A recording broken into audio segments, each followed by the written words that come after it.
Painted painless learning. નમસ્કાર વિદ્યાર્થી મિત્રો, આજે આપણે ધોરણ 7 વિષય વિજ્ઞાન પાઠ નંબર 18 દૂષિત પાણીની વાર્તા એમાં જે ટેક્સ્ટ બુકનો સ્વાધ્યાય છે એનું સોલ્યુશન લઈ અને તમારી સમક્ષ આવ્યા છે. સ્વાધ્યાયની અંદર પ્રશ્ન પહેલો ખાલી જગ્યા પૂરો એવો આપેલો છે. પાણીના શુદ્ધિકરણની પ્રક્રિયા ખાલી જગ્યા દૂર કરવાની પ્રક્રિયા છે. શેના મારે આપણે પાણીનું શુદ્ધિકરણ કરીએ? પ્રદૂષકો હોય અંદર જે હાનિકારક દ્રવ્યો હોય એને દૂર કરવા માટે, જેને પ્રદૂષકો કહેવાય. ઘર દ્વારા મુક્ત થતું ગંદુ પાણી એ ખાલી જગ્યા કહેવાય સુએઝ. સુકાયેલા ખાલી જગ્યા એ ખાતર તરીકે ઉપયોગી છે કાદવ. ગટરોની પાઇપલાઇન ખાલી જગ્યા દ્વારા બંધ થઈ શકે. ગટરોની પાઇપલાઇન છે એ ખાદ્ય તેલ અને ચરબી દ્વારા બંધ થઈ શકે. સીવેજ શું છે? સારવાર ન પામેલ સુએજને નદી કે દરિયામાં છોડવું શા માટે હાનિકારક છે? સુએજ એક કચરો છે, પ્રવાહી કચરો. ઉદ્યોગો, હોસ્પિટલ, કાર્યાલયો, બીજા અનેક જગ્યાએથી મુક્ત થતો પ્રવાહી કચરો છે.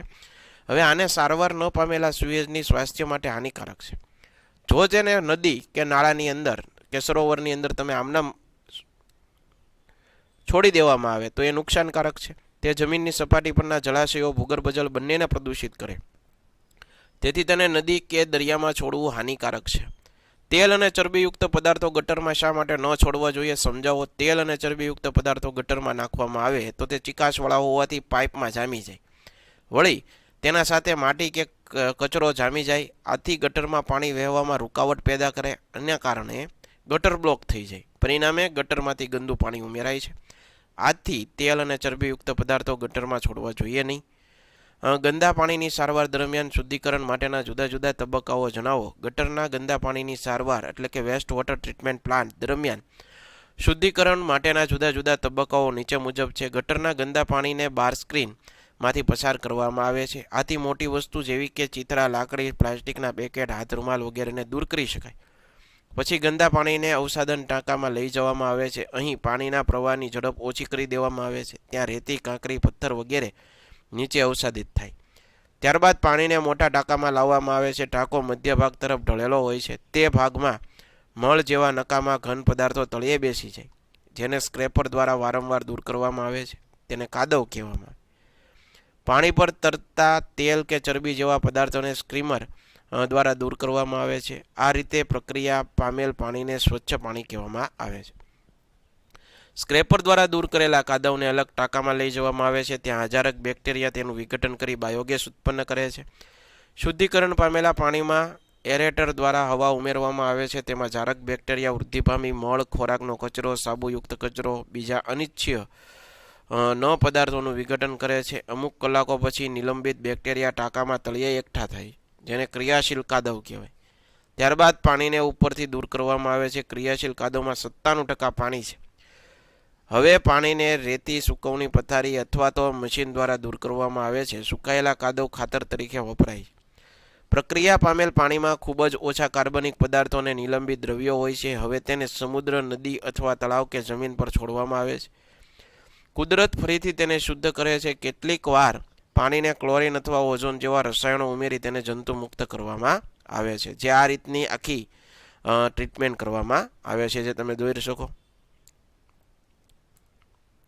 મિત્રો, હજી સુધી તમે અમારી પેન્ટેડ એપ્લિકેશન ડાઉનલોડ નથી કરી તો આજે જ ગૂગલ પ્લે સ્ટોર પર જઈ પેન્ટેડ એપ્લિકેશન ડાઉનલોડ કરી લો, જેથી કરીને તમને દરેક વિષયના સ્વાધ્યાયના સોલ્યુશન, સ્વાધ્યાય પોથી, એકમ કસોટીના સોલ્યુશન, દરેક વિષયના ડીપલી વિડીયો લેક્ચર્સ, આ ઉપરાંત ધોરણ 9 અને 10ના વિદ્યાર્થીઓ માટે લાઈવ લેક્ચર્સ અને વિષય વાઇઝ PDF તમને પ્રોવાઈડ કરવામાં આવશે. ભાવનગરની અંદર જે વિદ્યાર્થી મિત્રો વસવાટ કરે છે તેના માટે ધોરણ 8 થી 12ના તમામ વિષયોનું કોચિંગ પૂરું પાડતી કોચિંગ ઇન્સ્ટિટ્યૂટ આલ્ફા એકેડમી કાર્યરત છે. તમે તેમાં જોડાઈ શકો, એનો સંપર્ક કરી શકો. યુટ્યુબની અંદર અમારા વિડીયો તમારે જોવા હોય તો તેના માટે યુટ્યુબની અંદર અમારી ચેનલ છે પેન્ટેડ, એ સબસ્ક્રાઇબ નથી કરી તો સબસ્ક્રાઇબ કરી લો, જેથી કરીને તમને અમારા તમામ વિડીયો તમારા સુધી પ્રથમવાર પહોંચે. કાદવ એ શું છે, તેને કેવી રીતે સારવાર અપાય છે તે સમજાવો. વેસ્ટ વોટર ટ્રીટમેન્ટ પ્લાન્ટ દ્વારા ગટરના ગંદા પાણીની શુદ્ધિકરણની પ્રક્રિયા ગંદા પાણીને બાર સ્ક્રીનમાંથી પસાર કરી તેને અવસાદન ટોકારીએ લાવી રીતે અને કાંકરી દૂર કરી શકાય. ત્યારબાદ પાણીને મોટા ટાંકામાં લાવવામાં આવે છે. ટાંકાનો મધ્ય ભાગ ઢળતો હોવાથી મળ જેવા નકામા ઘન પદાર્થો અહીં એકઠા થાય. તેને કાદવ કહેવાય. તેને સ્ક્રેપર દ્વારા દૂર કરવામાં આવે છે. કાદવને અલગ અલગને ટોકોમાં લઈ જવામાં આવે છે. ત્યાં હજારક બેક્ટેરિયા દ્વારા તેનું વિઘટન કરી અને તેમાંથી બાયોગેસ લાવવામાં આવે છે. બાકી રહેલા ભાગ સૂકવી અને ખાતર તરીકે વપરાય છે. સારવાર ન પામેલ માનવ મળ એ સ્વાસ્થ્ય માટે હાનિકારક છે, સમજાવો. સારવાર ન પામેલ માનવ મળ એ જળ પ્રદૂષણ તથા ભૂમિ પ્રદૂષણ કરે છે. તે જમીન પરની સપાટીના જળાશયો અને ભૂગર્ભ જળ બંનેને પ્રદૂષિત કરે છે. આવું પ્રદૂષિત પાણી પીવાથી કોલેરા, ટાઇફોઇડ, કમળો, ઝાડા ઉલટી, પાણીથી ફેલાતા રોગો થાય છે. આમ સારવાર ન પામેલા માનવ મળ એ સ્વાસ્થ્ય માટે હાનિકારક. પાણીને બિનચેપી બનાવવા માટે કયા 2 રસાયણો વપરાય છે? પાણીને બિનચેપી અથવા જંતુ રહિત બનાવવા માટે ક્લોરીન અને ઓઝોન જેવા વાયુઓ છે એનો ઉપયોગ ખાસ કરીને થતો હોય છે. વેસ્ટ વોટર ટ્રીટમેન્ટ પ્લાન્ટમાં વપરાતી બાર સ્ક્રીનના કાર્ય સમજાવો. વેસ્ટ વોટર ટ્રીટમેન્ટ પ્લાન્ટમાં ગંદા પાણીને બાર સ્ક્રીનમાંથી પસાર કરવામાં આવે. તેમાં ઊભા સળિયા, લાકડીઓ, પ્લાસ્ટિક પેકેટ, ચિથરા, હાથ રૂમાલ જેવી વસ્તુઓ પસાર થતી અટકાવે છે. આમ બાર સ્ક્રીન વડે મોટા અને યંત્રોને નુકસાન પહોંચાડે તેવો કચરો દૂર કરી શકાય.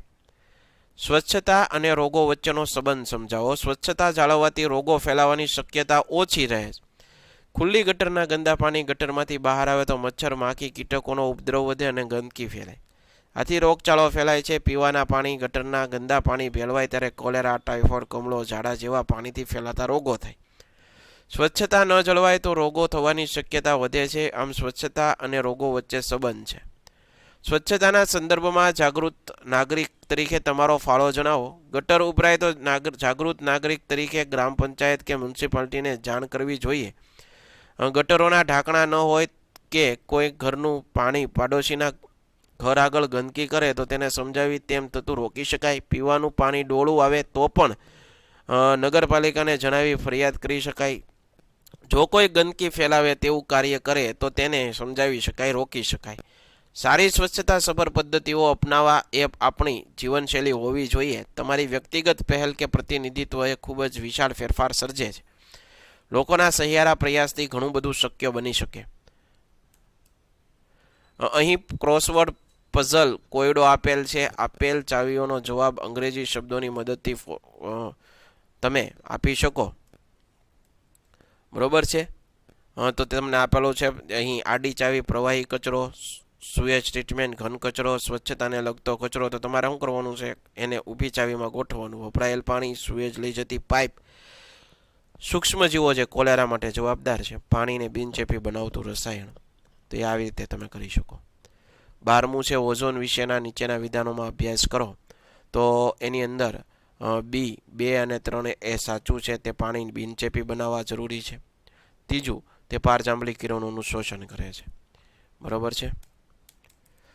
ફરીવાર મિત્રો આવા વિડીયો સાથે મળશું. ત્યાં સુધી અમને રજા આપો. જય હિન્દ, જય ભારત. Painted, Painless Learning.